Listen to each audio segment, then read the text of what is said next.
Students, I hope you all are fine. You are watching Ashar Hashmi Academy. Quadratic equation का chapter continue होता हुआ।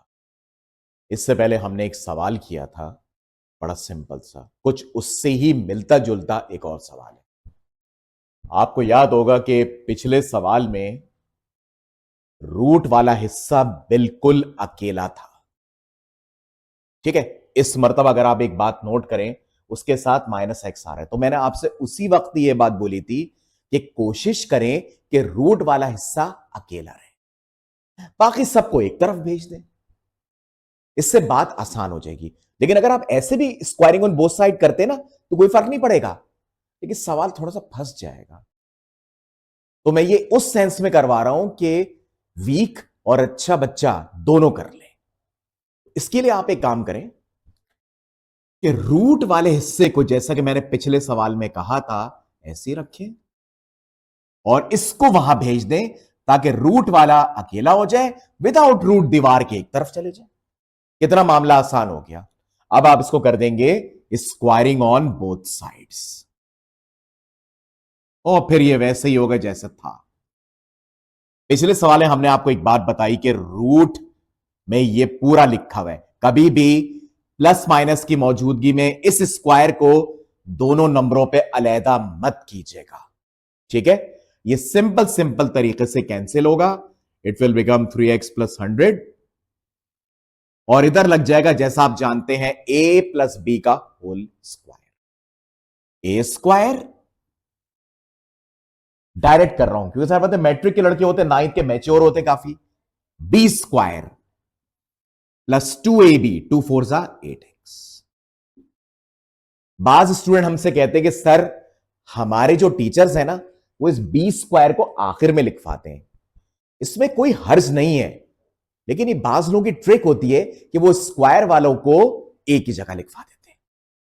अब जैसा कि आप जानते हैं कि हमने पीछे ये डिस्कस किया कि इसको क्वाड्रेटिक इक्वेशन बनाना है, जो कि नजर भी आ रहा है क्योंकि सबसे बड़ी पावर 2 मौजूद है, लेकिन अरेंजमेंट पूरी करना जरूरी है।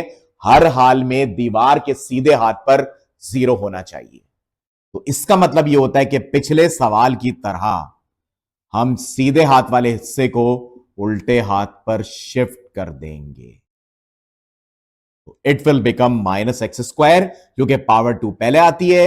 3x - 8x -5x, 100 - 16 + 84 = 0। ज्यादा अगर कोशिश की जाए कि हम x² वाले हिस्से को प्लस में कर दें तो क्या ही बात होगी। इससे सवाल आपके लिए आसान हो जाएगा, वरना मसला कोई भी नहीं। ठीक है, मैं ज्यादातर स्टूडेंट को प्रेफर करता हूं कि जब वो x की वैल्यू निकालने को बोले तो आप क्वाड्रेटिक फॉर्मूले का इस्तेमाल कर ले तो बहुत ही अच्छी बात हो जाएगी। ठीक है, बहरहाल हम, आपकी मर्जी, आप इसको पॉजिटिव करना चाहें तो आपको सब उधर ले जाने पड़ेंगे, या -1 को कॉमन भी ले सकते हैं। अदरवाइज मैं एक काम करता हूं, इन सबको उधर ले जाता हूं। x² + 5x - 84 = 0। दिलचस्प बात यह है कि यह मिडिल टर्म ब्रेक से हो जाएगा। तो मिडिल टर्म ब्रेक में आके 9 10 वाले काफी बात स्ट्रॉन्ग स्टूडेंट्स होते हैं, बड़ी आसानी से कर लेते हैं। देख लें, 12 and 7, राइट। तो x² + 12x - 7x - 84 = 0। यहां से x कॉमन ले लें, यह आ गया x + 12। यहां से -7 कॉमन लें, x + 12। मिडिल टर्म ब्रेक की शर्त ही यही है कि आपके दो ब्रैकेट सेम आ जाते हैं। इसका मतलब आप मिडिल टर्म ब्रेक सही कर रहे हैं।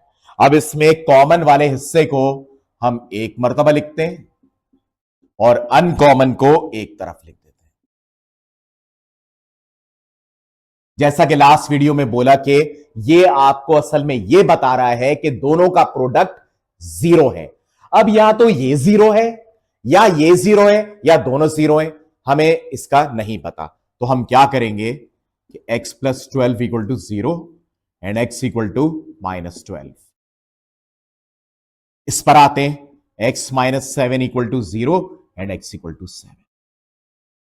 देखिए, इन तरह के सवालात को वेरीफाई करना बहुत जरूरी होता है। आप 1 बाय 1 दोनों को यहां पुट करेंगे। एक्स की जगह पुट करके इसको देख लेते, छोटा नंबर है, चाहे इसको रख ले, मर्जी आपकी।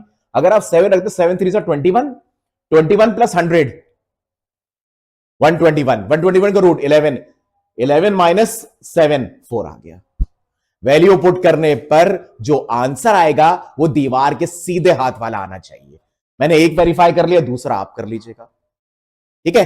तो ये हमारा एक बड़ा इंपॉर्टेंट क्वेश्चन था जिसको हमने सॉल्व किया, और इंशाल्लाह ताला नेक्स्ट क्वेश्चन के अंदर हम कुछ सपोजिशन ट्रिक्स का इस्तेमाल करेंगे, जिसे हम एक वक्त 2 या 3 सवाल करेंगे। फिर उसके बाद मजीद एडवांसमेंट आएगी और जिसमें आप मजीद सपोजिशन में बात करेंगे और फिर एक्सपोनेंट को ब्रेक करने की बात करेंगे, यानी पावर को। वीडियो अच्छी लगे तो लाइक एंड सब्सक्राइब जरूर कीजिएगा। अल्लाह हाफ़िज़।